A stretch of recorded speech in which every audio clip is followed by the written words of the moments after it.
नमस्कार मंडळी, मुलांना आवडत नाही म्हणून गिलक्याची भाजी बनवायचा कंटाळा येतोय, तर आपण मुगाची डाळ घालून मुलं आवडीने खातील अशी खमंग झटपट होणारी भाजी बनवणार आहोत।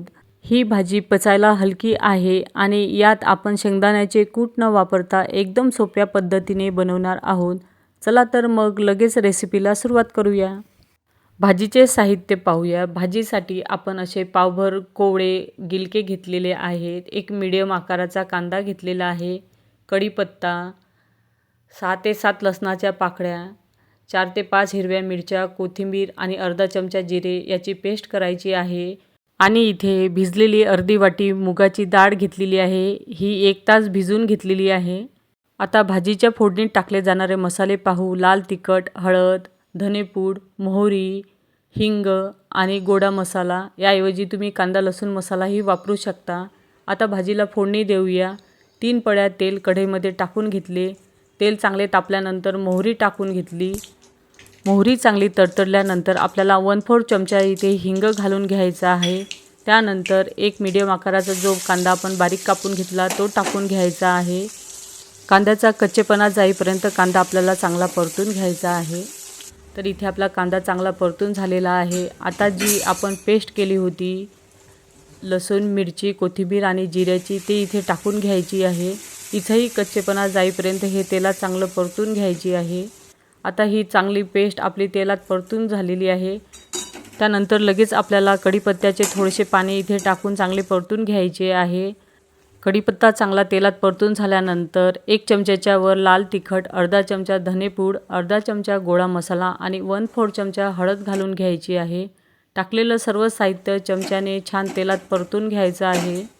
आता हे चांगलं तेलात परतून झाल्यानंतर आपण जी 1 तास मुगाची डाळ धुवून स्वच्छ करून घेतलेली आहे, ती अर्धी वाटी इथे टाकून घ्यायची आहे। हिचं पाणी संपूर्ण निथळून घेतलेलं आहे।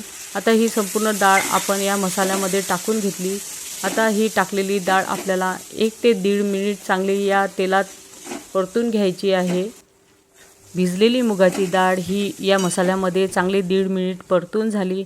त्यानंतर आपण बारीक चिरलेले जे गिलक्याच्या फोडी आहेत त्या इथे टाकून घ्यायच्या आहेत।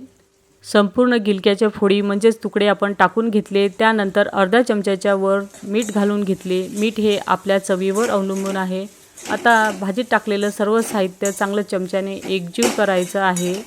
आता हे सर्व साहित्य चांगले एकजीव झाल्यानंतर आपल्याला या भाजीत अजिबात पाणी टाकायचं नाही, कारण गिलक्यालाच स्वतःचं पाणी असते। त्या पाण्यामुळेच आपली ही मुगाची डाळ छान मऊ शिजते। गॅसची फ्लेम मंद ठेवायची, मंद आचेवर ही भाजी शिजवायची आहे आणि यावर झाकण ठेवायचं। झाकणावरही थोडंसं पाणी टाकायचं, म्हणजे त्यामुळे भाजी करपत नाही। झाकण ठेवून ही भाजी आपल्याला 3 मिनटं शिजून घ्यायची आहे। तर इथे 3 मिनटं पूर्ण झाले। आपण झाकण उघडून पाहू आणि चमच्याने ही भाजी हलवून घ्यायची। भाजी आता शिजलेली नाही। परत झाकण ठेवायचं आणि परत 3 ते 4 मिनिट मंद आचेवर ही भाजी शिजून घ्यायची आहे। आता 4 मिनटं पूर्ण झाले। भाजीचं झाकण उघडून पाहू आणि भाजीने चमच्याने छान हलवून घ्यायची। तर भाजी इथे योग्य शिजलेली आहे। आता योग्य शिजली की नाही हे आपण एखादा गिलका असा तोडून पाहू हाताने, तर इथे भाजी योग्य शिजलेली आहे। आता यावर मस्त हिरवीगार कोथिंबीर घालायची।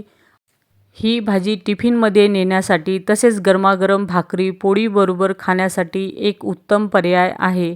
यामध्ये आपण शेंगदाण्याचे कूट न घातल्यामुळे डाळीची आणि गिलक्याची नैसर्गिक चव खूप छान लागते। ह्या गिलक्याच्या भाजीमध्ये तुम्हाला आवडत असल्यास टोमॅटोचाही वापर तुम्ही करू शकता। ही पौष्टिक अशी मूगडाळ घातलेली गिलक्याची भाजी तुम्हाला कशी वाटली? रेसिपी आवडल्यास आपल्या तीर्था किचन अँड व्लॉग या चॅनलला सबस्क्राईब आणि लाईक करायला विसरू नका। धन्यवाद।